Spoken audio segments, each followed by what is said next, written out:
In 2024, Caitlin Clark's rookie season generated more television viewership than any WNBA season ever recorded. Indiana Fever home games, once modestly attended, sold out weeks in advance. Ticket prices on the secondary market tripled overnight. Sponsorship dollars that had never touched women's basketball started flowing in at historic rates. The WNBA's future had arrived, and it was wearing number 22. And now, barely one season into the revolution she built, sources close to the organization are saying the foundation of that story is cracking from the inside.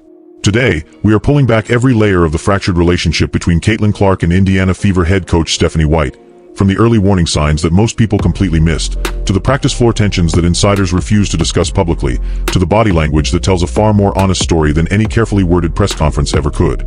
By the end of this breakdown, you will understand exactly how the most exciting development in women's basketball history became one of the most alarming organizational crises the WNBA has ever quietly tried to manage, and why the window to fix it is closing faster than anyone in that front office wants to admit. Before we get into it, drop a comment right now, because I want to hear your take. Should Caitlin Clark stay in Indiana and force change from the inside, or would a completely fresh start somewhere new unlock everything she's truly capable of? There's no wrong answer here. I'm reading every single one. Now let's go. Picture the most commercially valuable player in WNBA history walking into a facility every single morning knowing that the system she's being asked to operate inside wasn't designed for her. That's not a hypothetical exercise. That is the picture insiders have been painting of Caitlin Clark's daily reality under Stephanie White's coaching philosophy. The tension didn't arrive loudly. It simmered beneath the surface, building through a series of small but significant moments. Play calls that constrained her instincts, substitution patterns that felt more punitive than strategic, and sideline exchanges that had stopped feeling like collaboration and started feeling like confrontation. Relationships between players and coaches almost never snap all at once. They fray slowly, thread by thread, until one day there is simply nothing left holding them together. The fraying has been visible for weeks. Stephanie White built her coaching reputation through years of constructing disciplined, defensively accountable, structurally sound teams, and that track record deserves genuine respect. But here is the detail most coverage is glossing over. White's entire coaching identity is built on a philosophy of collective obedience to the system. She believes the whole is greater than the sum of its parts, and in most coaching situations, that belief produces results. The problem is that Caitlin Clark isn't most situations. Her value as a player is inseparable from her freedom to read the floor, react in real time, improvise at the point of attack, and make decisions that no prepared playbook can fully anticipate or contain. When you try to pour that kind of instinct into a rigid structural mold, something is going to crack. Rigid systems and generational talent are a historically volatile combination. What does it actually look like when one of the most gifted offensive minds in basketball starts to feel like her best instincts are being systematically corrected out of existence? According to reporting that has circulated among those with proximity to the organization, practice sessions under White's direction became progressively tense as Clark's decision-making, her most lethal weapon, became a recurring point of friction rather than a celebrated asset. Coaching corrections are normal. A demanding dialogue between a head coach and a franchise star is healthy and expected at the highest level. But there is an important distinction between refining a player and restricting one, between sharpening instincts and grinding them down, and by most accounts, what Clark was experiencing had crossed firmly from the first category into the second. When a player no longer trusts that her best instincts will be respected, her best play quietly stops showing up. Never underestimate what a player's body reveals when their words are being carefully managed. Caitlin Clark has handled her media obligations with extraordinary professionalism. She is precise, polished, and almost surgically deliberate with public statements about the coaching staff. But body language operates beneath the level of conscious control, especially under the sustained pressure of a deteriorating professional relationship. Watch the footage carefully. Watch how she navigates timeouts. Watch her eyes during huddles. Watch the pace, or the notable lack of pace, with which she processes sideline instructions before returning to the floor. Behavioral analysts and veteran coaches who study athlete psychology have cataloged these microsignals across decades of professional sports.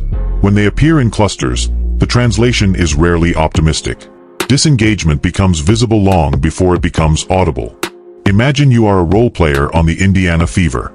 You chose this team in part because Caitlin Clark was here and winning felt more possible with her in the building. Now you are watching the relationship between your franchise player and your head coach deteriorate in real time. In practices, in film sessions, in the barely perceptible but unmistakable dynamics of day-to-day operations. What do? Do you choose a side? Do you keep your head down and hope it resolves itself? Do you quietly begin asking questions about your own future with this organization? The locker room impact of a star coach fracture is almost never contained to just those two individuals. It spreads. It infects team culture, chips away at collective confidence, and erodes the shared belief that made the team dangerous in the first place. A healthy culture is either actively built or silently destroyed. There is no neutral ground. Why does every Caitlin Clark sideline expression become a nationally dissected cultural moment within hours of it appearing online? Because the media infrastructure built around her is unlike anything women's sports has ever generated, and that machine does not produce heat from nothing. Yes, the media amplifies. Yes, it occasionally extrapolates beyond what evidence supports. But the leaks that began surfacing about tension inside the Indiana Fever organization did not come from thin air. They came from real sources with real access to real situations. Reporters who cover this team daily have stated explicitly that the dynamic between Clark and White is strained in ways that go far beyond the routine friction of a new coaching relationship settling in. Smoke requires an actual source. And the smoke around this franchise has been building for weeks.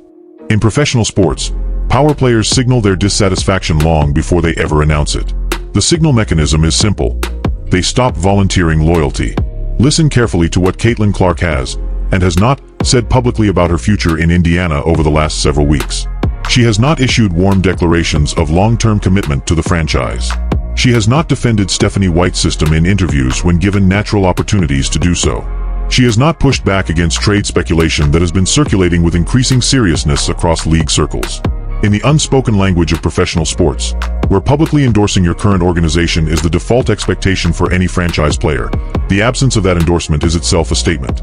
Agents, rival executives, and league insiders are reading it clearly. In sports, silence is never neutral. Right here, before we go deeper, if you've stayed with us this far, you already know this is not surface-level coverage. We go where most sports media is too cautious to go. If you are not subscribed yet, fix that right now. Hit the subscribe button, tap the bell, and you will be the first to know when we drop the follow-up to this story. That video is coming. Now, we are only at the halfway point, and the second half of this breakdown gets significantly more revealing. Never allow an organization's polished public statements to substitute for an honest audit of their structural decisions. Indiana Fever's front office has consistently issued the kind of carefully measured language that organizations deploy when managing perception has become more urgent than solving problems. We're aligned as an organization. We have full confidence in our coaching staff. Caitlin is central to everything we're building. These statements fulfill public relations obligations. What they fail to explain is why a franchise holding the most commercially valuable player in women's basketball didn't build a surrounding infrastructure worthy of that value from the very beginning. You do not acquire Caitlin Clark and then figure out the supporting architecture later. That was the job, and the mounting evidence suggests the front office remains behind schedule. Organizational failure almost always begins at the top. Picture a chessboard where one player commands the most valuable pieces on the board, but is playing under a rulebook that limits which moves she is permitted to make. That is the labor landscape for a player in Clark's current contractual position. The WNBA's collective bargaining framework creates narrower pathways for forcing organizational change than its NBA counterpart. There are no formal trade demand mechanisms carrying the same structural weight, fewer immediate opt-out provisions, different timelines for contract renegotiation. But here is what those rules cannot regulate: the commercial pressure Clark's unhappiness creates for the league as a whole. Every sponsor who invested during the Caitlin Clark era, every broadcaster who extended rights deals based on her presence, every franchise whose road attendance spiked because she was coming to town, all of them have a direct financial interest in her thriving. That collective interest is leverage. And commercial leverage is still leverage. What happens to a player's statistical profile when the system she's operating inside doesn't align with how her game is built? In Clark's case, the metrics worth examining go well beneath raw point totals. The deeper diagnostic data, assist rates when given full floor freedom versus when funneled into predetermined offensive actions, three-point attempt locations versus her optimal shot zones, and the turnover patterns that emerge specifically when elite playmakers are coached into hesitation, all paint a picture of constraint. Generational talent deployed correctly produces generational numbers. The deviation from that baseline isn't random noise. It's a signal. And the signal coming from this season's deeper performance data tells a story the raw box scores have been quietly obscuring. Performance data is always the most honest reporter in the building. Here is the uncomfortable institutional truth the WNBA has not fully addressed publicly.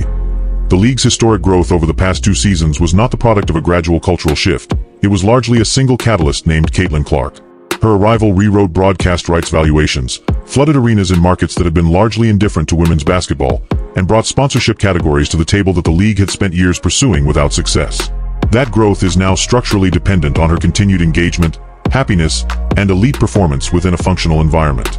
When you build a rising commercial tide on the back of one extraordinary talent, protecting that talent becomes a league-wide obligation, not just a franchise responsibility. This is not Indiana's problem alone. This is the WNBA's emergency, and it is hiding in plain sight. Study professional sports history long enough and you will see the same crisis repeat itself with remarkable consistency. A generational talent, a coach with a rigid philosophical identity, and an organization that waits too long to make a decisive call.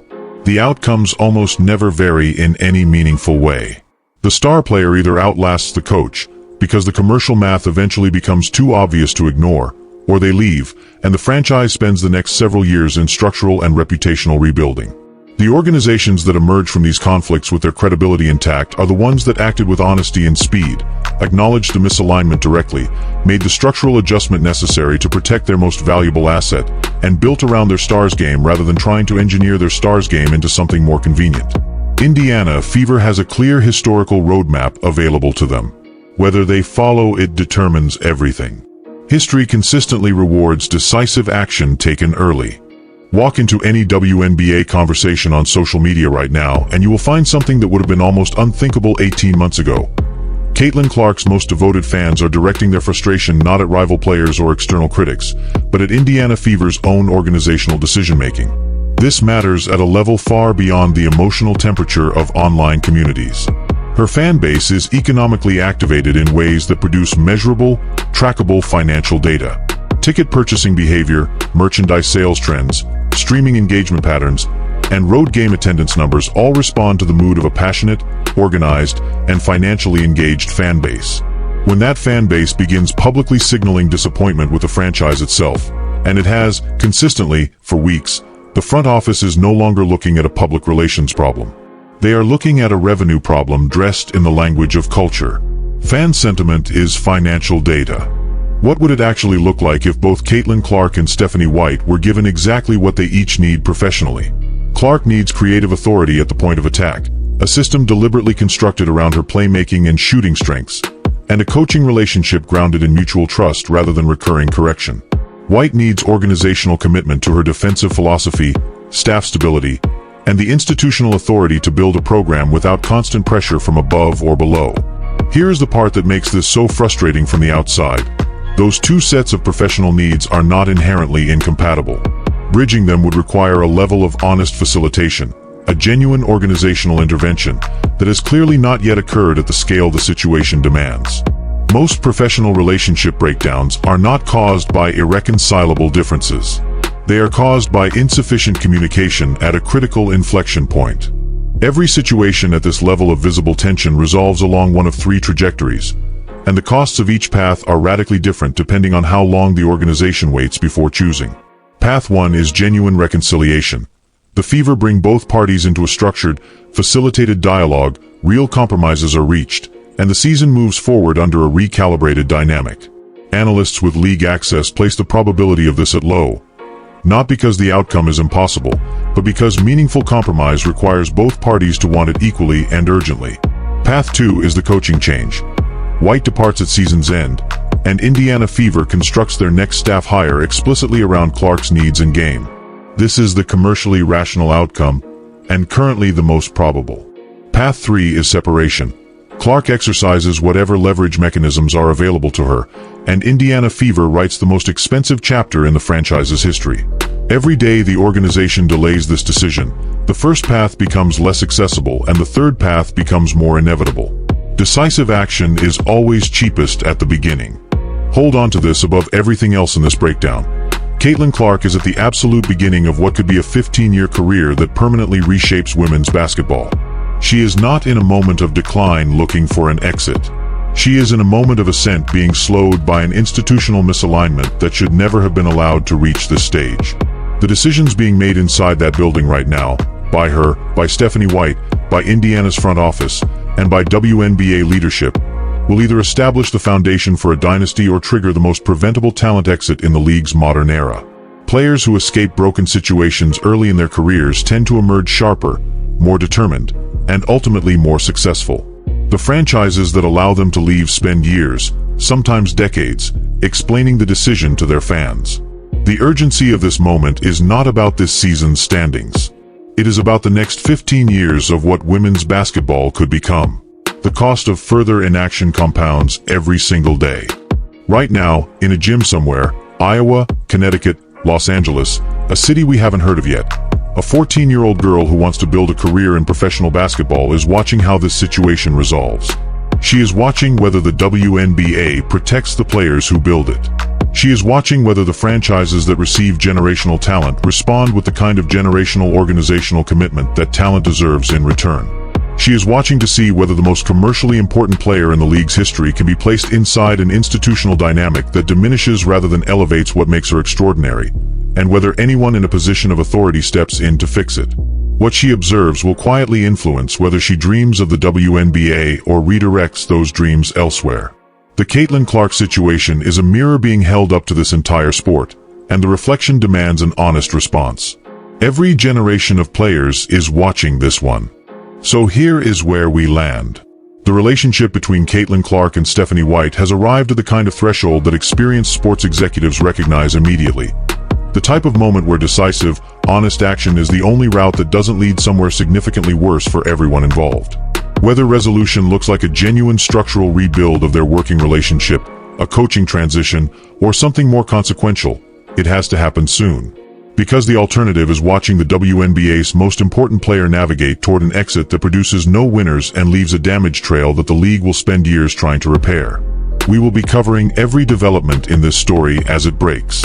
If you are not subscribed, now is the time. Drop your prediction in the comments. Where does Caitlin Clark play her next chapter? And which of the three paths do you think Indiana Fever actually takes? The real conversation starts below. This video is produced for commentary, analysis, and entertainment purposes only.